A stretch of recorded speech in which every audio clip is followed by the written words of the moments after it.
Yes, yes, yes. People, H God, fear source talk. We are back. So, as you probably know by now, the NFL season, well, regular season, has come to an end.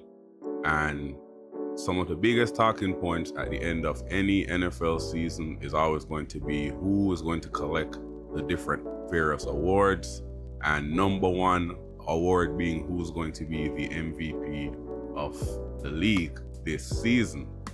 So, for me and all Patriots fans, it's been a glorious season, seeing how well Drake Maye has developed, how far the team has come under Mike Vrabel. It's been very amazing to see, and our boy Drake has performed at such a level to where he is getting MVP shouts versus Matthew Stafford. And in this video, I'm going to use this small graphic right here with some very key components and stats to prove to you why Drake Maye deserves to win his first ever MVP, and explain to you in detail especially what some of the latter terms probably mean that a lot of people don't really get and understand. Now, if you're just looking at the graphic, I think it's pretty self-explanatory for itself. You have the name of what the category is, the name and picture of both athletes, and in each column you see the numbers in which they had for averages of the season. That's across all the different games, and it will be color coded. So as you could see, the green means you have less than the other person, and if it's in yellow, it means that it's a stat that was amongst the best of all players in your position of the league. So, pretty straightforward. Now let's get right into the explanation. Okay, so in the NFL, CMP, or completion percentage, is the number of passes a quarterback successfully completes. Going further, it is calculated by dividing the number of attempts to the number of completions to give a true measure of accuracy, a very key metric for quarterbacks. I'll leave this graphic on the screen so it could give you a bit more details at what it means, how it's used, and give you an example of how it's calculated right there. But as we could see by the graphic, Drake Maye has a higher completion percentage compared to Matthew Stafford, and it's actually the league leading completion percentage this season, and a completion percentage that puts him fifth all time for completion percentage since the stat has been being recorded in the league. So obviously, first category right there, strike one for Stafford, May lead. So next now we have the total yards tally, which in this term is the combined measure of a team's rushing yards and passing yards, showing how far they move the ball down the field on offense, excluding penalties, but including yards gained from catches by receivers. Essentially, what this is breaking down is how efficiently your offense has been moving, both from a passing and a rushing standpoint. And we all know that for a proper offense to be organized and to operate in the NFL, your quarterback needs to be on his top game. If we take a look at the board again, you will see Drake Maye again leads Matthew Stafford with 4,846 to Matthew Stafford's 4,708. You know what I mean? Just a couple hundred yards, but a difference is still a difference. And Drake Maye once again has a league lead in terms of this stat. So we have it again, 2-0 to Drake Maye.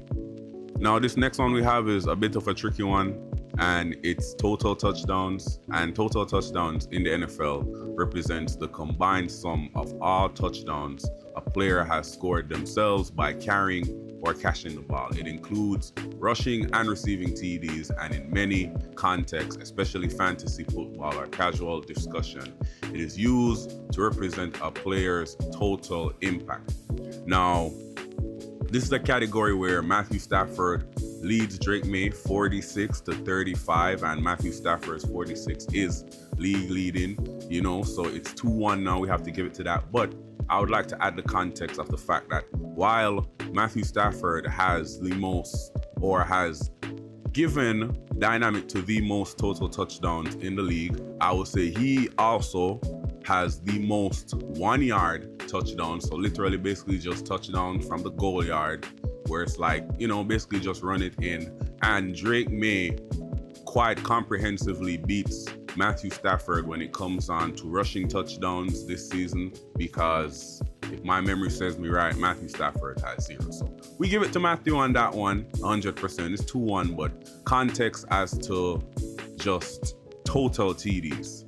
So this next box here and stat we're gonna go to, pretty basic if you ask me. It's INTs, and basically what INT stands for is interception, and it's a crucial play in the NFL where a defensive player catches a forward pass intended for an offensive player, immediately switching the game up and changing the momentum. So it's essentially just turning the ball over. And if we can look on the graphic right there, we have it tied. We have it tied 8-8, both having 8 interceptions for the seasons, which, listen, we have to just give a round of applause to both of these gentlemen, bro, because these are actually phenomenal stats by both guys.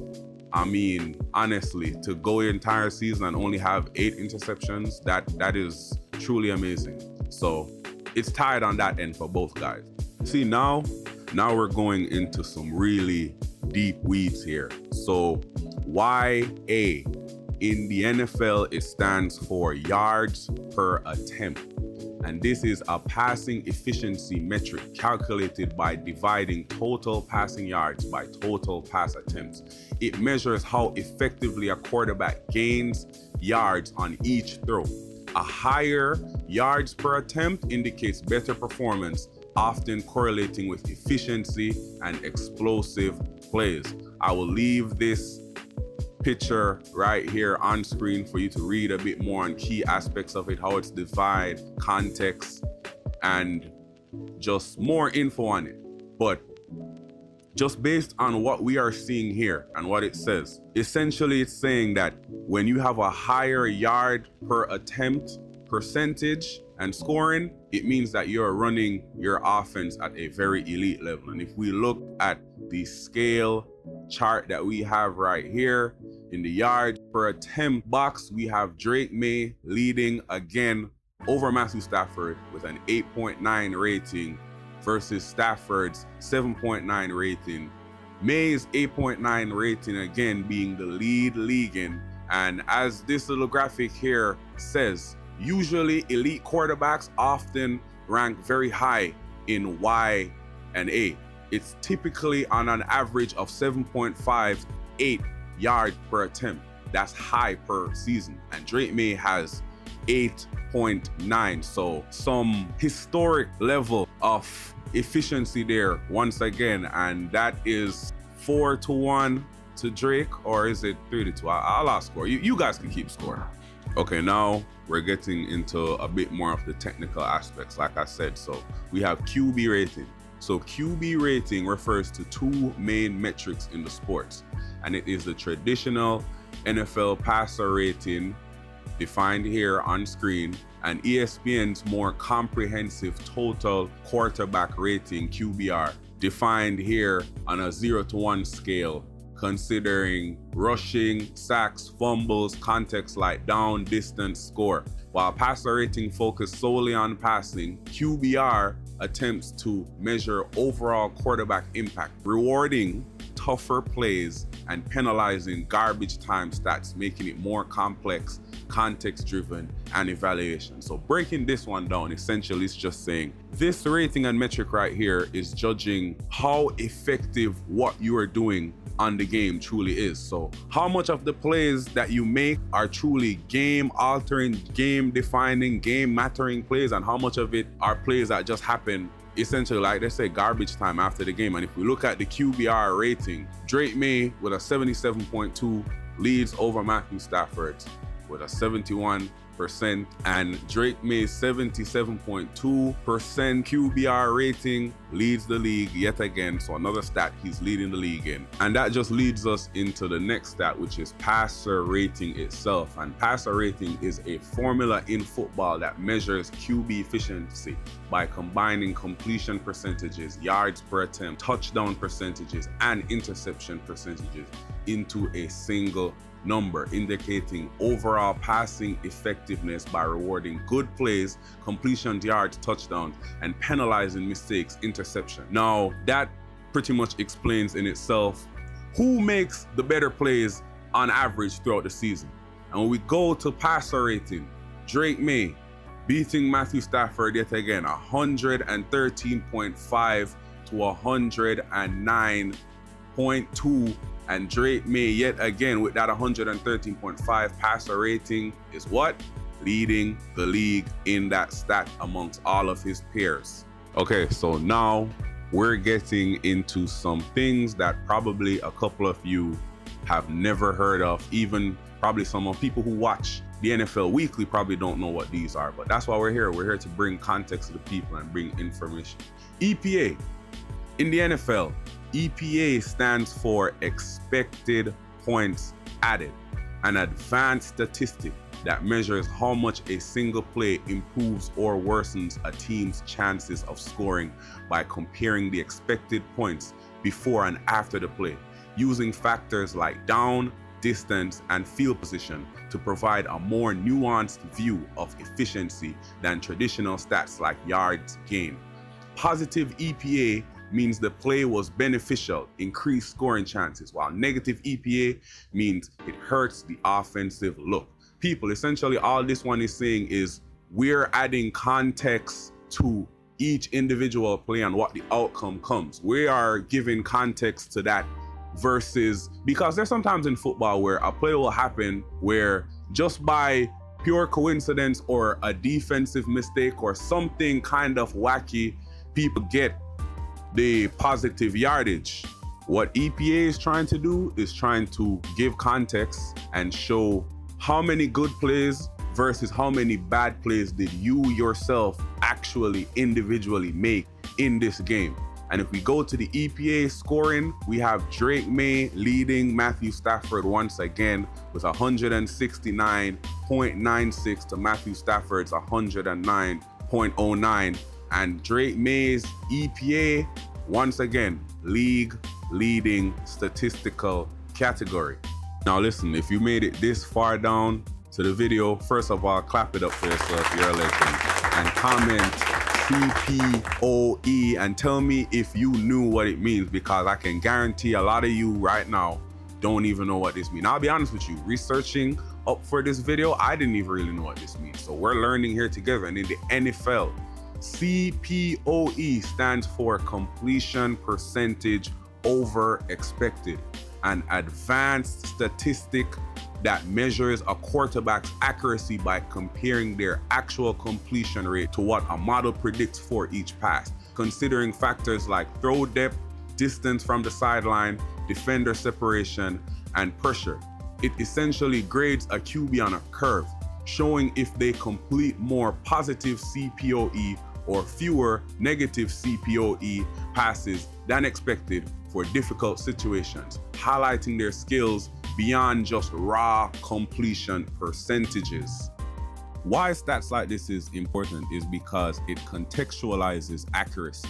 It separates just a QB's skill from the difficulty of their throws, unlike basic completion percentage, which heavily is influenced by throwing selections. Basically, if you throw the ball deeper, harder, shallow, stuff like that, it identifies skill. A consistently high CPO suggests a QB's making difficult throws look easy, while a low CPO might indicate poor ball placement or decision making, right? Essentially, yeah, CPO is high, it means you're really pushing the ball like you're doing amazing things out there, and it predicts performances because it captures repeatable skill. CPO can help predict future performances better than simple completion percentages. And people, when we go over to the stat right here, this one right here might be the biggest injunction, if you ask me. on Matthew Stafford, where Drake Maye completely washes him out the water with this one. A 10.3 CPO versus a Matthew Stafford's 1.8, and Drake Maye's 10.3 CPOE, if you ask me, what is it doing? Leading the league yet again. And these last two ones, I'm just gonna go over real quick because again, they are kind of basic, right? And very straight to the point. Attempts is essentially just the amount of passing attempts that quarterbacks have taken on their offense itself. And in the attempts column, as you could see here, Matthew Stafford leads that in 597 compared to Drake Maye's 492. And really all that is telling me is that the Rams offense as an offense just called a lot more passing plays than compared to the Patriots for that. So yeah, you will give Stafford that. And finally, success pass percentages means the efficiency of passing play based on down and distance rather than just raw yard throwage. A pass is successful if it gains at least 40% of needed yards on first down, 60% on second, or 100% converts on the third or fourth, ensuring the offense stays on schedule. Based on that, you could tell it basically just means who's running their offense better, who has everything ticking, who has everything going on. Again, the board and the stats don't lie. Drake Maye with 52.96 to Matthew Stafford's 50.85 lead yet again. So people, essentially, what I'm trying to do here is trying to show why statistically there is no argument against Drake Maye being MVP this season. Listen, I like Matthew Stafford a lot. He's a phenomenal player, a Hall of Fame level player. It was very sad all those years he had to spend in Detroit suffering behind bad ownership, bad O-lines, all of that, right? And truthfully, you could say the type of performances and career Matthew Stafford has had, he deserves to win an MVP at some point in his career, 100%. But if you're asking me, that should not be at the expense of a young man who came into the league literally just last year, right? Only started half of the games, really. His first full season as a starter, knowing all the pressure is on him. Everything is down for him. Like, success is driven and it happens through him. And he goes out there and performs in levels like this, leading the league in all these different stats and essentially leading his closest rival and competitor in all major QB stats. If you ask me, the option is clear. Who should be MVP? And not only does my opinion say that, and not because I'm a Patriots fan mean I'm saying this, the stats back up this opinion and what I think. And listen, for all the people out there that want to be like, oh, the schedule, this, the schedule, that, listen, I'm gonna just let Drake and our former Patriot player, Damian Mitchell, tell y'all how it is for real. We play the National Football League. You know, every team's got great players. They get paid a lot of money. So it's not like we're playing Foxborough High School down the road. You know, we play on our schedule, and we can't control that. I'm just trying to go out there and win. And you know, a lot of these teams that we do play are good, and they're in the National Football League for a reason. People have questioned their schedule. When there are two litmus tests, they take down the Buccaneers, one of the best teams in the NFC. They beat the Buffalo Bills in prime time in Orchard Park. Drake Maye beat Josh Allen at his own game. Again, Stephon Diggs played like a madman in that game. So I don't want to hear about this schedule anymore because they are beating the good teams too. So the rest of the schedule does not matter. In those two litmus test games, Drake Maye is 38 for 61, almost 600 yards, 2 touchdowns, only 1 interception. By the way, that game I mentioned in Buffalo, he led a 2-minute drive to go and win the football game. A lot of people have questioned. And everybody likes to talk about the schedule this, the schedule that, but nobody's talking about the fact that Stafford is out there throwing to Puka Nacua and Devontae Adams. And before the season, absolutely nobody thought that the Patriots had any good offensive weapons. Nobody liked our biggest acquisition, Diggs. People were saying that we overspent for him and that he wasn't worth the money coming off the injury. So I'm not trying to hear any of that talk now. But listen, man, that's just my opinion, you know? Yes, I personally watched the entire every snap of Drake Maye's season. I'm not gonna say I watched every Matthew Stafford game. I'd be lying if I said that. But Drake was phenomenal this season, man, and I just believe that the young man deserves that type of recognition and that type of, especially early in his career, like for the type of season he's had coming in as a sophomore, unbelievable and amazing. And listen, I know people might feel differently, you know? That's the beauty of life and sports in general, like different opinions. But I came here and made my case. I don't know, you let me know. Tell me, Chargers fans, Rams fans, any fans out there who feel different. Do you feel Stafford should be MVP? You let me know. You know what I mean? Tell me why I'm wrong. Tell me, argue your point down there, you know? But that's all I really have for y'all in this one, man. I decided, you know, I wanted to come and give y'all a bit more detailed style video. So, you know, sound off. Let me know if you like it. If you like these style videos and type, you know what I mean, performances, I'll keep doing them, you know, and suggest some topics that you probably want to hear and see from. Peeps, it's been your boy H God, man. Until the next one, people, and continue thriving, continue striving, continue loving yourself, continue loving those that love you. And most importantly, continue working hard and always believing in yourself, peeps. Until the next one, I'm out.